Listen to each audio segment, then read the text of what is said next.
ಎಲ್ರಿಗೂ ನಮಸ್ಕಾರ, welcome back to the channel. Name is Madhu. Bheema ಸಿನಿಮಾದ ರಿವ್ಯೂ ಇದು. ದುನಿಯಾ ವಿಜಯ್ ಅವರು ಆ್ಯಕ್ಟ್ ಮಾಡಿ ಡೈರೆಕ್ಟ್ ಮಾಡಿರುವಂತಹ ಸಿನಿಮಾ.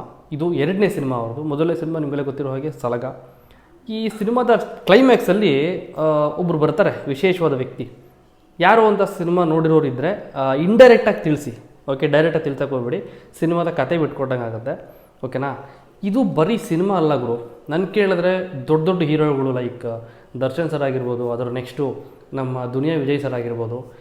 ದರ್ಶನ್ ಸರ್ ಬಂದು ಕ್ರಾಂತಿ ಸಿನಿಮಾದ ವಿಚಾರದಲ್ಲಿ ನೋಡಿದ್ರೆ ಸ್ಕೂಲ್ಗಳ ಬಗ್ಗೆ ಕ್ರಾಂತಿ ಎತ್ತಿದ್ರು. ಅದಾದಮೇಲೆ ಕಾಟೇರ ಸಿನಿಮಾದಲ್ಲಿ ರೈತರ ಬಗ್ಗೆ ಮಾತಾಡಿದ್ರು. ಸೊ ಡೆಡಿಕೇಟೆಡ್ ಟು ಫಾರ್ಮರ್ ಮತ್ತು ಸರ್ಕಾರಿ ಶಾಲೆಗಳು. ಈಗ ಭೀಮಾ ಸಿನಿಮಾದಲ್ಲಿ ಬಂದು ದುನಿಯಾ ವಿಜಯ್ ಅವರು ವಾಯ್ಸ್ ರೈಸ್ ಮಾಡ್ತಿರೋದು ಬಂದು ಆ್ಯಂಟಿ ಡ್ರಗ್ಸ್ ಅನ್ನೋ ಒಂದು ವಿಚಾರ ಇಟ್ಕೊಂಡು. ಅಂದರೆ ನಿಜವಾಗ್ಲೂ ಯಾರು ಧ್ವನಿ ಎತ್ತಬೇಕು ಇದ್ರ ಬಗ್ಗೆ, ಹೆಂಗೆ ಧ್ವನಿ ಎತ್ತಬೇಕು, ಧ್ವನಿ ಮುಟ್ಟುತ್ತಾ, ನಿಜವಾಗ್ಲೂ ಹೇಳಿದ ಮಾತು ಕೇಳ್ತಾರಾ, ಇದೆಲ್ಲ ವರ್ಕೌಟ್ ಆಗುತ್ತಾ ಅಂತ ಗೊತ್ತಿಲ್ಲ. ಆದರೆ ಪ್ರಯತ್ನ ಅಂತೂ ಮಾಡ್ತಾನೆ ಇರಬೇಕು. ಅದರಲ್ಲಿ ಒಂದು ಪ್ರಯತ್ನ ಭೀಮಾ ಅದೆಷ್ಟೋ ಆನೆಗಳ ಬಲ ಭೀಮನಿಗೆ. ಆ ಭೀಮಾ ಊರಿಗೊಬ್ಬರು, ಕೇರಿಗೊಬ್ಬರು ಅಥವಾ ಮನೆಗೊಬ್ಬೊಬ್ಬರು ಇದ್ಬಿಟ್ರೆ ತುಂಬ ಒಳ್ಳೆಯದು.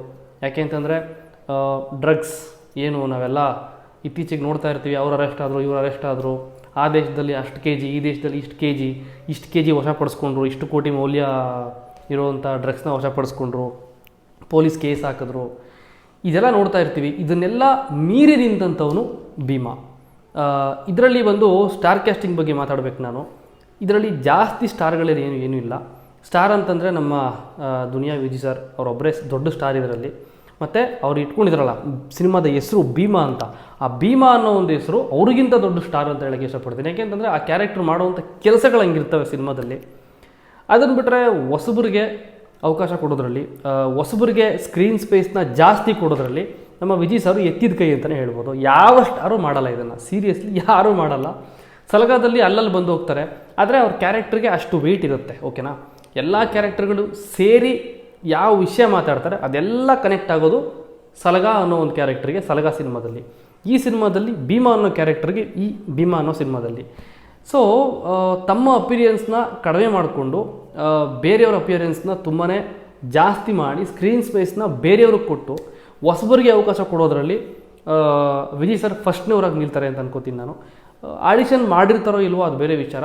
ಇದುವರೆಗೂ ಅವರು ಯಾವ ರೀತಿ ಲೈಫ್ ಸ್ಟೈಲ್ ಮೂವ್ ಮಾಡ್ತಾ ಇದ್ದಾರೆ, ಅವರ ಮುಖ ಅಥವಾ ಅವರ ಒಂದು ಬಾಡಿ ಲ್ಯಾಂಗ್ವೇಜ್ ಯಾವ ಕ್ಯಾರೆಕ್ಟರ್ಗೆ ಸೆಟ್ ಆಗುತ್ತೆ ಪ್ರತಿಯೊಂದನ್ನು ಅಬ್ಸರ್ವ್ ಮಾಡಿ ಕರ್ಕೊಂಡು ಬಂದು ಸ್ಕ್ರೀನ್ ಮೇಲೆ ನೀನು ಯಾವ ಕ್ಯಾರೆಕ್ಟರ್ ಮಾಡಬೇಕು, ಯಾವ ಡೈಲಾಗ್ ಹೇಳಬೇಕು, ಯಾವ ಸೀನಲ್ಲಿ ಬರಬೇಕು ಅನ್ನೋದನ್ನು ಪರ್ಫೆಕ್ಟಾಗಿ ಅವ್ರಿಗೊಂದು ವೇ ಹಾಕ್ಕೊಡ್ತಾರೆ.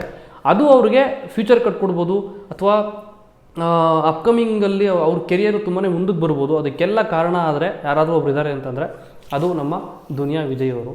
ಸಿನಿಮಾದ ಪ್ಲಾಟ್ ವಿಚಾರಕ್ಕೆ ಬರೋದಾದರೆ ಈ ಡ್ರಗ್ಸು ಎಂತೆಂಥವ್ರು ಬಲಿಯಾಗ್ತಾ ಇದ್ದಾರೆ, ಅದನ್ನು ತಡೆಯೋಕ್ಕೋಸ್ಕರ ಯಾರಿರ್ತಾರೆ, ತಡೆಯೋಕ್ಕೆ ಹೋದವ್ನಿಗೆ ಏನೆಲ್ಲ ತೊಂದರೆಗಳಾಗುತ್ತೆ, ಆ ವಿಚಾರಗಳು ಪ್ಲಸ್ ಅಮ್ಮ ಮಗನ ಸೆಂಟಿಮೆಂಟು, ಅಣ್ಣ ತಮ್ಮನ ಬಾಂಧವ್ಯ ಮತ್ತು ಈ ಫ್ರೆಂಡ್ಸ್ಗಳ ಮಧ್ಯೆ ಇರುವಂತಹ ಬಾಂಧವ್ಯ, ಒಂಥರ ಹೆಂಗೆ ಅಂತಂದರೆ ಒಂಥರ ಮಿಕ್ಸ್ ಮಸಾಲ ಇದ್ದಂಗೆ ಈ ಸಿನಿಮಾ. ಸೊ ನನಗಂತೂ ತುಂಬಾ ಇಷ್ಟ ಆಯಿತು. ಕ್ವಾಲಿಟಿ ವೈಸ್ ನೋಡಿದ್ರು, ಸ್ಕ್ರಿಪ್ಟ್ ವೈಸ್ ನೋಡಿದ್ರು, ಡೈಲಾಗ್ ವೈಸ್ ನೋಡಿದ್ರು, ಡೈಲಾಗ್ಸ ತುಂಬ ಚೆನ್ನಾಗಿ ಕೊಟ್ಟಿದ್ದಾರೆ. ಸುನಾಮಿ, ಹರಾಮಿ, ಹಠ ಮತ್ತು ಚಟ, ಕಳ್ಳಿ ಹಾಲು, ನಂದಿನಿ ಹಾಲು, ಡಿಕಾಕ್ಷನ್ನು, ಇದೆಲ್ಲ ನೀವು ಸಿನಿಮಾ ನೋಡಿದ್ರೆ ಗೊತ್ತಾಗುತ್ತೆ ನಾನು ಏನು ಹೇಳ್ತಾ ಇದ್ದೀನಿ ಅಂತ. ಸ್ಮಶಾನದಲ್ಲಿ ಕೆಲವೊಂದು ತೆಗೆದಿರುವಂಥ ಕೆಲವೊಂದು ಸೀನ್ಗಳು. ಆಮೇಲೆ ಡ್ರಗ್ಸ್ ಅಂತ ಬಂದಾಗ ಬರೀ ಡ್ರಗ್ಸ್ ಅಂತಲೇ ಅಲ್ಲ, ಮೆಡಿಕಲ್ ಸ್ಟೋರಲ್ಲೂ ಡ್ರಗ್ಸ್ ಸಮಥಿಂಗ್ ಅದನ್ನು ರಿಲೇಟ್ ಮಾಡಿದ್ದಾರೆ. ಹೆಂಗೆ ಅನ್ನೋದನ್ನು ನೀವು ಸಿನಿಮಾದಲ್ಲಿ ನೋಡಬೇಕಾಗತ್ತೆ. ವಿಜಯ್ ಸರ್ ಥಿಂಕ್ಗೆ, ಅವರ ಥಾಟ್ಗೆ ಮತ್ತು ಅವರ ವಿಷನ್ಗೆ ನಾನು ಹ್ಯಾಟ್ಸ್ ಆಫ್ ಹೇಳೋಕ್ಕೆ ಇಷ್ಟಪಡ್ತೀನಿ. ಯಾಕೆ ಅಂತಂದರೆ ಇದರಲ್ಲಿ ಒಂದು ಸೆಕ್ಷನ್ ಬರುತ್ತೆ, ಒಂದು ಸೆಕ್ಷನ್ ಅಂತಂದರೆ ಚಟ ಬಿಡಿಸೋವಂಥ ಜಾಗ. ಆ ಜಾಗದ ಹೆಸರೆಲ್ಲ ಹೇಳಿದ್ರೆ ಅದು ಕಂಪ್ಲೀಟಾಗಿ ಹೇಳ್ದಂಗೆ ಆಗಿಬಿಡುತ್ತೆ, ಬೇಡ. ಅಲ್ಲಿರುವಂತಹ ಹುಡುಗರು ಮತ್ತು ಅಲ್ಲಿರುವಂತಹ ಒಂದಷ್ಟು ಕ್ಯಾರೆಕ್ಟರ್ಗಳು ಅವ್ರನ್ನ ಯಾವ ರೀತಿ ಎಲ್ಲ ಬಳಸ್ಕೋತಾರೆ, ಅವರು ಏನೇನೆಲ್ಲ ಚಟಕ್ಕೆ ಬಿದ್ದು ಬಂದಿರ್ತಾರೆ, ಅವರ ಹಣೆ ಬರಹ ಆಗ್ಬೋದು, ಅವರ ಪರಿಸ್ಥಿತಿ ಆಗ್ಬೋದು, ಪ್ರೆಸೆಂಟ್ ಸಿಚುವೇಶನ್ ಹೆಂಗಿರುತ್ತೆ, ಅವ್ರ ಮನೆಯವ್ರ ಪರಿಸ್ಥಿತಿ ಹೆಂಗಿರುತ್ತೆ, ಪ್ರತಿಯೊಂದು ಅರ್ಥ ಮಾಡಿಕೊಂಡು ಸ್ಕ್ರೀನ್ ಮೇಲೆ ಜನಗಳಿಗೆ ಅರ್ಥ ಮಾಡಿಸುವಂಥ ಪ್ರಯತ್ನ ಭೀಮಾ ಸಿನಿಮಾದಲ್ಲಿ ತುಂಬ ಚೆನ್ನಾಗಾಗಿದೆ. ಕೆಲವರು ಅನ್ಕೋಬೋದು ಭೀಮಾ ಅಂತ ಇಟ್ಕೊಂಡಿದ್ದ ತಕ್ಷಣ ಕ್ಯಾರೆಕ್ಟರ್ ಹೆಸರು ಭೀಮಾನೇ, ಹೌದು, ಇಲ್ಲ ಅಂತಲ್ಲ. ಆದರೆ ಆ ಭೀಮಾ ಏನೆಲ್ಲ ಮಾಡ್ತಾನೆ, ಆ ಭೀಮಾ ತನಗೋಸ್ಕರ ಅನ್ನದೇ ಬೇರೆಯವ್ರಿಗೋಸ್ಕರ ಎಷ್ಟೆಲ್ಲ ಕಷ್ಟಪಡ್ತಾನೆ, ಅನ್ನೋದನ್ನು ಈ ಸಿನಿಮಾದಲ್ಲಿ ತುಂಬ ಚೆನ್ನಾಗಿ ತೋರಿಸಿದ್ದಾರೆ. ಮತ್ತು ವಿಲನ್ನಾಗಿ ಡ್ರ್ಯಾಗನ್ ಮಂಜು ಅವರು ಮೊದಲನೇ ಸಿನಿಮಾ ಅವ್ರಿಗೆ ಇದರಲ್ಲಿ ಡ್ರ್ಯಾಗನ್ ಅನ್ನೋದು ಒಂದು ನೆಗೆಟಿವ್ ಕ್ಯಾರೆಕ್ಟ್ರು. ಆ ಡ್ರ್ಯಾಗನ್ನ ತೊಗೊಂಬಂದು ಮಂಜುಗೆ ಕನೆಕ್ಟ್ ಮಾಡಿ ಡ್ರ್ಯಾಗನ್ ಮಂಜು ಅನ್ನೋ ಒಬ್ಬ ಹೊಸ ವಿಲನ್ನ ಹುಟ್ಟಾಕಿದ್ದಾರೆ ಸಿನಿಮಾ ಇಂಡಸ್ಟ್ರಿ ಅಂತಲೇ ಹೇಳ್ಬೋದು.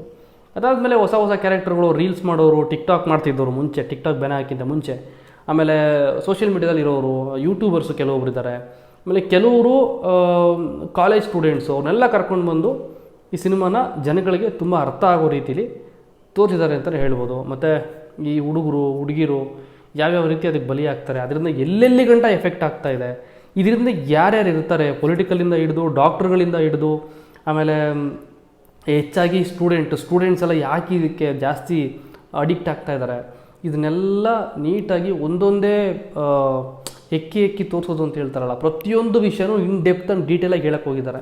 ಬಹುಶಃ ಈ ಒಂದೇ ಸಿನಿಮಾದಲ್ಲಿ ಹೇಳೋಕ್ಕಾಗಲ್ಲ ಅಷ್ಟೂ. ಅವರು ಇನ್ನೊಂದು ಪಾರ್ಟ್ ಬರ್ಬೋದು, ಮೇ ಬಿ ಭೀಮಾ 2 ಅಂತ ಬರಬಹುದೇನೋ ಗೊತ್ತಿಲ್ಲ. ಲಾಸ್ಟಲ್ಲಿ ಕ್ಲೈಮ್ಯಾಕ್ಸಲ್ಲಿ ಬಂದಂಥ ಒಂದು ಸೀನು ಅದಕ್ಕೆ ಕಾರಣ ಆಗುತ್ತೆ. ಅದನ್ನು ಸಿನಿಮಾ ನೋಡಿದವರು ನನಗೆ ಹೇಳಿ ನಿಮಗೇನು ಅನ್ನಿಸ್ತು ಅಂತ. ಆ್ಯಂಡ್ ಆಲ್ಸೋ ವಿಜಯ್ ಸರ್ ಮಾಡಿರೋವಂಥ ಒಂದು ಪ್ರಯತ್ನಕ್ಕೆ ನಾನು ನಿಜವಾಗ್ಲೂ ಹೇಳ್ತೀನಿ, ಹ್ಯಾಟ್ಸ್ ಆಫ್ ಹೇಳ್ತೀನಿ. ನಿಮ್ಮ ವಿಷನ್ ಯಾವತ್ತೂ ಹಿಂಗೆ ಇರುತ್ತೆ ಮತ್ತು ಹಾಗೆ ಇರಲಿ ಅಂತ ಹೇಳೋಕ್ಕೆ ಇಷ್ಟಪಡ್ತೀನಿ. ಆಮೇಲೆ ಇದರಲ್ಲಿ ಇಷ್ಟೊತ್ತು ನೆಗೆಟಿವ್ ಮಾತು ತರೀಕೆ ಪಾಸಿಟಿವ್ ಮಾತಾಡಿದೆ. ನೆಗೆಟಿವ್ ಏನಾದರೂ ಹೇಳ್ಬೋದು ಅಂತ ಇದ್ದರೆ, ರಿಪೀಟೆಡ್ ಡೈಲಾಗ್ಸ್ ಕೆಲವೊಂದಿದೆ, ಅದು ಸಿನಿಮಾ ನೋಡೋರು ಗೊತ್ತಿರುತ್ತೆ. ಬಟ್ ಇನ್ನೊಂದು ಜುಟ್ಟು ಬಂದು ಸಲಗಾದಲ್ಲಿ ತುಂಬ ಸರಿ ಯೂಸ್ ಮಾಡಿದ್ದಾರೆ. ಜುಟ್ಟು ಅಂತ ಸಾಂಗ್ಸಲ್ಲಿ ಡೈಲಾಗ್ಸಲ್ಲೆಲ್ಲ ಯೂಸ್ ಮಾಡಿದ್ದಾರೆ. ಅಲ್ಲಿ ಇಲ್ಲೂ ಕ್ಯಾರಿ ಫಾರ್ವರ್ಡ್ ಆಗಿದೆ. ನೆಗೆಟಿವ್ ಅಂತಂದರೆ ಅಂಥದ್ದೇನೂ ಇಲ್ಲ ಇಲ್ಲಿ. ಇದೊಂದು ಪಾಯಿಂಟ್ ನನಗೆ ನೆಗೆಟಿವ್ ಅಂತ ಅನ್ನಿಸ್ತು. ಆ್ಯಕ್ಚುಲಿ ಈ ಕಥೆನ ಅರ್ಥ ಮಾಡಿಕೊಂಡ್ರೆ, ಸಿನಿಮಾ ನೋಡಿ ನಿಮಗೆ ಸಿನಿಮಾ ಒಳಗಡೆ ಇಳಿದು ನೋಡಿದ್ರೆ ನಿಮಗೇನು ನೆಗೆಟಿವ್ ಕಾಣಿಸೋದಿಲ್ಲ, ಎಲ್ಲ ಪಾಸಿಟಿವ್ ಆಗಿ ಫೀಲ್ ಆಗ್ತೀರ. ಬಟ್ ಸಿನಿಮಾದಲ್ಲಿ ಇರೋವಂಥ ಪ್ಲಾಟ್ ಏನಿದೆ ಅದು ನೆಗೆಟಿವ್ ಪ್ಲಾಟ್ನ ಜನಕ್ಕೆ ಪಾಸಿಟಿವ್ ವೇಯಲ್ಲಿ ತಲುಪಿಸುವಂಥ ಪ್ರಯತ್ನ ವಿಜಯ್ ಸರ್ ತುಂಬಾ ಅಚ್ಚುಕಟ್ಟಾಗಿ ಚೆನ್ನಾಗಿ ನೀಟಾಗಿ ನಿಭಾಯಿಸಿದ್ದಾರೆ. ಅವ್ರ ಕ್ಯಾರೆಕ್ಟರ್ ಆಗಿರ್ಬೋದು, ಅವ್ರು ಏನು ಮಾಡ್ತಾ ಇದ್ದಾರೆ ಅನ್ನೋದನ್ನು ಕೂಡ ಸಿನಿಮಾದಲ್ಲಿ ನಾವು ಅಬ್ಸರ್ವ್ ಮಾಡ್ಬೋದು. ಲಾಸ್ಟಲ್ಲಿ ಕ್ಲೈಮ್ಯಾಕ್ಸಲ್ಲಿ ತುಂಬಾ ಅತಿರೇಕಕ್ಕೆ ಹೋಗ್ಬಿಡುತ್ತೆ. ಆ ಒಂದು ಕ್ಯಾರೆಕ್ಟರ್ಗಳ ಗುದ್ದಾಟ, ಕಾದಾಟ, ಫೈಟಿಂಗ್ ಎಲ್ಲ ಇರುತ್ತಲ್ಲ, ಅದು ಬೇರೆ ಲೆವೆಲ್ಗೆ ಹೋಗ್ಬಿಡುತ್ತೆ.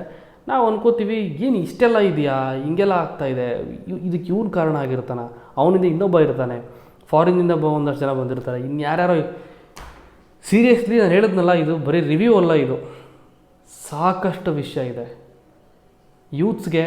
ನನ್ನಂಥ ಯೂತ್ಸ್ಗೆ, ಕಾಲೇಜ್ ಸ್ಟೂಡೆಂಟ್ಸ್ಗೆ ನಾನು ಹೇಳೋದು ಒಂದೇ, ಪ್ರೇಷಿಯಸ್. ನಾವು ಮನುಷ್ಯರಾಗಿ ಈ ಯೂನಿವರ್ಸಲ್ಲಿ, ಭೂಮಿಯನ್ನು ಗ್ರಹದಲ್ಲಿ ನಾವೆಲ್ಲ ಹುಟ್ಟಿರೋದು ಮನುಷ್ಯ ರೂಪದಲ್ಲಿ ಹುಟ್ಟಿರೋದು ಎಷ್ಟೋ ಜನ್ಮದ ಪುಣ್ಯ ಅಂತ ಹೇಳ್ತಾರೆ. ಅದೆಷ್ಟೋ ಸಾವಿರಾರು ಜನ್ಮ ಆದಮೇಲೆ ಮನುಷ್ಯ ಜನ್ಮ ಸಿಗುತ್ತೆ ಅಂತ ಹೇಳ್ತಾರೆ.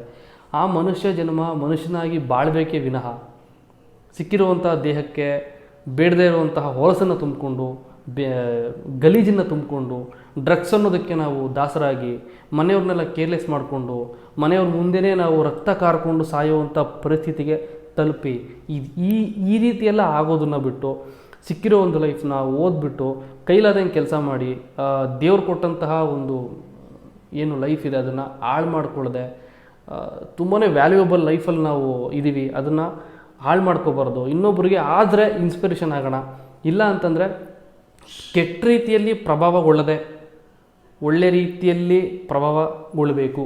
ಒಳ್ಳೆಯ ರೀತಿಯಲ್ಲಿ ಆಗಿಲ್ಲ ಅಂತಂದ್ರೂ ಪರವಾಗಿಲ್ಲ, ಕೆಟ್ಟ ರೀತಿಯಲ್ಲಂತೂ ಯಾವುದೇ ಕಾರಣಕ್ಕೂ ಯಾರೋ ಕೆಟ್ಟದ್ದು ಮಾಡೋಕ್ಕೆ ಹೋಗ್ಬೇಡಿ. ಲಾಸ್ಟಲ್ಲಿ ಒಂದು ಮಾತು ಹೇಳ್ತೀನಿ, ಯಾಕೋ ಹೇಳಬೇಕು ಅಂತ ಅನ್ನಿಸ್ತು. ಈ ಸಿನಿಮಾದಲ್ಲಿ ಇಬ್ಬರ ಮಧ್ಯೆ ತಂದಿಡುವಂಥ ಒಬ್ಬ ಬರ್ತಾನೆ. ವರ್ಷಾನುಗಟ್ಲೆಯಿಂದ ತುಂಬಾ ಚೆನ್ನಾಗಿರ್ತಾರೆ ಇವರಿಬ್ಬರು. ಸೆಂಟ್ರಲ್ ಬಂದೊಬ್ಬ ವ್ಯಕ್ತಿ ಇವರಿಬ್ಬರ ಮಧ್ಯೆ ತಂದಿಟ್ಟಾಗ, ದೊಡ್ಡ ಸ್ಥಾನದಲ್ಲಿರುವಂಥ ವ್ಯಕ್ತಿ ಮಧ್ಯದವನ್ನ ಮಾತು ಕೇಳಿದಾಗ ಚಿಕ್ಕ ಜಾಗದಲ್ಲಿರುವಂಥವನ್ನ ದೊಡ್ಡ ವ್ಯಕ್ತಿ ಕೇರ್ಲೆಸ್ ಮಾಡಿಬಿಡ್ತಾನೆ. ಸೊ ಇದನ್ನು ಯಾವತ್ತೂ ಯಾರಿಗೂ ಯಾರ ಲೈಫಲ್ಲೂ ಮಾಡೋಕ್ಕೆ ಹೋಗ್ಬೇಡಿ. ಯಾಕೆ ಅಂತಂದರೆ ಯಾವತ್ತೂ ಹಿಂಗೆ ಇರಲ್ಲ. ಟೈಮ್ ಚೇಂಜಸ್, ಸಮಯ ಮಾತಾಡುತ್ತೆ, ಬಟ್ ಆ ಮಾತು ಕಿವಿಗೆ ಕೇಳಿಸಲ್ಲ, ಕಣ್ಣಿಗೆ ಕಾಣುತ್ತೆ. ನೆನಪಿರಲಿ. Thank you so much. Video ನೋಡಿದ್ದಕ್ಕೆ ಧನ್ಯವಾದಗಳು. ಯಾರ್ಯಾರು ಸಿನಿಮಾ ನೋಡಿದ್ರೆ ನಿಮ್ಮ ಒಪಿನಿಯನ್ ದಯವಿಟ್ಟು ಕಮೆಂಟ್ ಮಾಡಿ ತಿಳಿಸಿ ಅಂತ ಹೇಳ್ತಾ ಇಲ್ಲಿ ವಿಡಿಯೋ ಮುಗಿಸೋಣ. Thank you so much. Bye, ಸ್ವಲ್ಪ ಲಾಂಗ್ ಆಯಿತು ವಿಡಿಯೋ. ಇದು ರಿವ್ಯೂ ಅಲ್ಲ, ಸಾಕಷ್ಟು ವಿಷಯಗಳಿದೆ. ಸೊ ನಾನು ಹೇಳಿರೋದು ನಿಮ್ಗೆ ಇಷ್ಟ ಆಯಿತು ಅಂತಂದರೆ ಕಮೆಂಟ್ ಮಾಡಿ ನಿಮಗೇನು ಅನ್ನಿಸ್ತು ಅಂತ ಸಿನಿಮಾ ನೋಡಿದರೆ. Thank you. ಬಾಯ್, ಮತ್ತೆ ಸಿಗೋಣ.